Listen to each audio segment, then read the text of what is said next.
चहल पहल है। घर को अच्छी तरह से सजाया गया है। किचन में से अच्छे अच्छे खाने की खुशबू आ रही है। ऐसा इसलिए क्योंकि उनकी बेटी आभा और दामाद जी अहान शादी के बाद पहली बार घर पर आ रहे हैं। हिमांशी, बहू जल्दी से सारा काम कर लो, आभा और दामाद जी आने ही वाले हैं। कुशल बेटा, तुम सारा सामान तो ले आए हो ना? और काजू कतली लाए हो या भूल गए? दामाद जी को बहुत पसंद है। हिमांशी और कुशल एक दूसरे से बहुत प्यार करते हैं और अपने माता पिता की सारी बातें मानते हैं।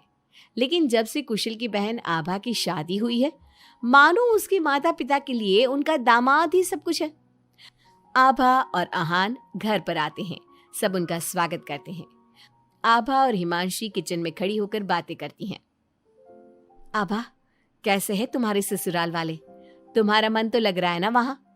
और अहान जी तुम्हारा ख्याल रखते हैं या नहीं? पता नहीं भाभी, कभी तो लगता है कि ठीक है, कभी तो लगता है कहाँ फंस गई। जैसे भैया आपकी मदद करते हैं, आपका ख्याल रखते हैं, अहान ऐसे बिल्कुल भी नहीं है। अरे इतना मत सोचो तुम। शुरू शुरू में थोड़ी दिक्कत आती है, लेकिन बाद में सब ठीक हो जाएगा। चलो बाहर चलते हैं। हिमांशी और आभा चाय नाश्ता लेकर बाहर आई। सब लोग आपस में बात करने लगे, लेकिन अहान बहुत घमंडी तरीके से बोलता है। आपका घर तो बहुत बड़ा है ससुर जी, आपका और कुशल का बिजनेस भी बहुत अच्छा चल रहा है, तो आप लोगों ने दहेज देने में इतनी कंजूसी क्यों की? अरे दामाद जी, कैसी बात कर रहे हो? आपके परिवार ने जिस जिस चीज की मांग की थी वो सब हमने आपको दिया है। अगर किसी चीज की फिर भी कमी रह गई है तो बता दीजिए। कुछ चीजें बिना मांगे भी तो दी जा सकती है ससुर जी। अहान, अगर तुम्हें कुछ और चाहिए तो बता दो, हम तुम्हारी सारी इच्छा पूरी करेंगे। अहान प्लेट से बिस्किट उठाकर बोलता है। मांगने से दिया तो क्या दिया, वैसे भी आप लोग मेरी डिमांड कभी पूरी नहीं कर पाओगे। आभा और अहान अपने घर चले गए। उनके जाने के बाद कुशल कहता है। मम्मी, हमने आभा की शादी गलत घर में तो नहीं कर दी? अहान और उसके घर वाले तो लालची लग रहे हैं। अरे चुप कर तू, दामाद ऐसे ही होते हैं, तेरी तरह नहीं कि तूने अपने ससुराल वालों से कुछ नहीं लिया और हर समय अपनी पत्नी से चिपका रहता है। ऑफिस से थका हारा आता है और अपनी पत्नी के साथ घर के कामों में मदद करता है। मम्मी, दहेज लेना तो गलत बात है ना, और हमारे पास किस चीज की कमी है? मैं अगर हिमांशी का घर के काम में हाथ बटाता हूँ तो वो भी मेरा ऑफिस का बहुत सारा काम करती है। इसमें बुरा क्या है? पति पत्नी को एक दूसरे की मदद करनी चाहिए। बेटा, किसी चीज की कमी तो अहान के घर पर भी नहीं है, लेकिन फिर भी हमने उसे दहेज दिया ना। ना केवल दहेज दिया बल्कि उनकी जो भी डिमांड थी वो सारी पूरी की। और उसने क्या किया? आपके और मम्मी के सामने ताने सुनाकर चला गया।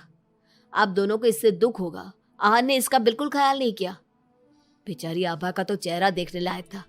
कितनी शर्मिंदा हो रही थी वो अपने पति की बातों से। इस तरह कुशल ने अपने माता पिता को समझाने की खूब कोशिश की, लेकिन उसके माता पिता अहान को ही सपोर्ट करते रहे। और करते भी क्यों ना, हमारे समाज ने दामाद का रुतबा बहुत ऊंचे स्थान पर रखा है, चाहे फिर उनकी सोच कितनी भी नीची क्यों ना हो। इसी तरह से कई दिन बीत गए और एक दिन आभा अपने घर पर रोती हुई आई। अरे आभा, तुम रो क्यों रही हो? और ये तुम्हारे चेहरे पर निशान कैसे? आभा लगातार रोए जा रही थी।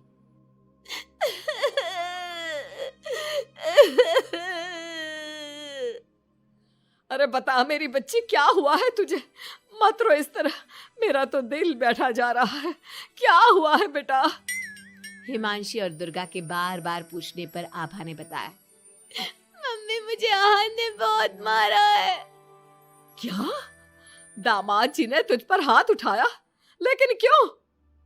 वो रोज शराब पी कर आते हैं और मुझे मारते हैं, लेकिन आज तो उन्होंने हद ही कर दी। क्या अहान जी शराब पीते? ये बात तो उनके घर वालों ने बताई नहीं थी। अरे कौन अपने बच्चों की कमियां बताता है? आने दे तेरे पापा को, वही बात करेंगे अहान और उसके घर वालों से। शाम को जब गिरिराज और कुशल घर पर आए तो उन्हें आभा का चेहरा देखकर बहुत गुस्सा आया, लेकिन वो करते भी क्या? आखिर अहान घर का दामाद है। पर आभा के चेहरे पर चोट के निशान देखकर कुशल से चुप नहीं रहा गया। कुशल ने फोन करके आहान से बात की। आहान, तुम्हारी हिम्मत कैसे हुई मेरी बहन पर हाथ उठाने की? तुम्हारी बहन घर में किसी की बात नहीं सुनती, जो उसके मन में आता है वही करती है। अब तुम ही बताओ, मैं कैसे चुप बैठ सकता हूँ? अगर वो किसी की बात नहीं सुनेगी तो तुम उस पर हाथ उठाओगे? मैं तुम्हारी तरह नहीं कि अपनी पत्नी के पीछे पीछे घूमता रहूं। अगर तुम्हारी बहन जरा भी टेढ़ी चली ना तो मैं उसे इसी तरह से मारूंगा। ये बोलकर आहान ने फोन काट दिया। ये सुनकर कुशल को बहुत गुस्सा आया। कुशल ने कहा, अब आभा अपने ससुराल नहीं जाएगी। आपने उसकी शादी गलत इंसान से कर दी। वो आदमी आभा के लायक ही नहीं है। अरे पागल हो गया है क्या? अपनी शादीशुदा बहन को घर पर बिठाएगा? लोग क्या कहेंगे? मम्मी, आपको अपनी बेटी की चिंता है या लोगों की? आहान हमारा दामाद है और घर में छोटे मोटे झगड़े तो होते ही रहते हैं। हमें इन बातों पर ध्यान नहीं देना चाहिए। हम आहान के माता पिता से बात करेंगे।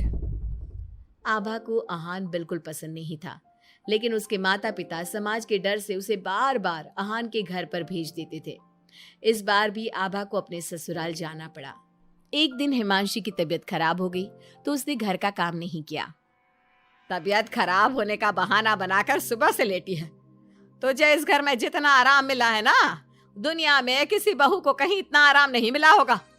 तेरा तो पति भी तेरे साथ काम कराता है। देख मेरी आभा को, बेचारी कितना पिटती है अपने पति से और सारे घर का काम खुद ही करती है। शाम को जब कुशल घर आता है तो हिमांशी उसे सारी बात बताती है। तुम मम्मी की बात का बुरा मत माना करो। मम्मी चाहती है कि मैं उनके निकम्मे दामाद की तरह बन जाऊं, जो अपनी पत्नी की बिल्कुल भी इज्जत नहीं करता। लेकिन मैं ऐसा नहीं बन सकता। कुशल ने हिमांशी का बहुत ख्याल रखा और वो जल्दी ही ठीक हो गई। वहीं आहान आभा के साथ बहुत बुरा बर्ताव करता था। आभा के माता पिता ना तो आभा की बात सुनते और ना ही कुशल की। एक दिन आहान किसी काम के सिलसिले में शहर से बाहर गया हुआ था। वो जिस होटल में रुका था वहां उसे आहान दिखा। अरे ये तो आहान लग रहा है, मगर इसके साथ ये लड़की कौन है? कुशल ने वहां कुछ लोगों से पूछताछ की तो उन्होंने बताया, ये तो अक्सर इस होटल में अलग अलग लड़कियों के साथ आते हैं, लेकिन आप ये सब क्यों पूछ रहे हो? कुशल बिना कुछ बोले वहां से चला जाता है और घर आकर सभी को ये बात बताता है। लेकिन उसके माता पिता को तो इस बात से भी कोई फर्क नहीं पड़ा। अरे बेटा, इस बात को यहीं खत्म कर दो। हम आहान से क्या कह सकते हैं? आखिर वो हमारे घर का दामाद है। बेटा देख, ये बात ना आभा को मत बताना, नहीं तो उसे बहुत बुरा लगेगा। आप दोनों किस मिट्टी के बने हैं? दामाद दामाद कहकर आपने उसे सर पर चढ़ा दिया। मैं आपकी बहू के साथ अच्छा बर्ताव करता हूं तो आप मुझे झोरू का गुलाम कहते हैं। और आहान आपकी बेटी को जानवर की तरह पीटता है, आप तब भी उससे बात करने की हिम्मत नहीं करते। आप लोग बेटे और दामाद में इतना फर्क क्यों करते हो? बेटा, दामाद को तो सर का ताज समझा जाता है। हमेशा से ऐसा ही चलता आया है। अरे हमारे समाज ने ऐसे ही नियम बनाए हैं। चाहे वो आपकी बेटे के साथ कैसा भी बर्ताव करे, उसे जानवरों की तरह मारे पीटे। मम्मी, ये पुराने जमाने की बातें हैं। आजकल कोई पढ़ी लिखी लड़की इतना नहीं पीट रही जितनी हमारी आभा पीट रही है, वो भी सिर्फ आप दोनों की वजह से। मैं आज ही उसके ससुराल जाकर उसे सारी बात बता दूंगा और आखिरी फैसला उसका होगा। कुशल और हिमांशी आभा के पास जाकर उसे आहान की सारी सच्चाई बता देते हैं। आभा अपने भाई के साथ आ जाती है। घर आकर वो अपने पति को तलाक के पेपर भेजती है। हालांकि गिरिराज और दुर्गा अभी भी अपने दामाद के साथ है और तलाक के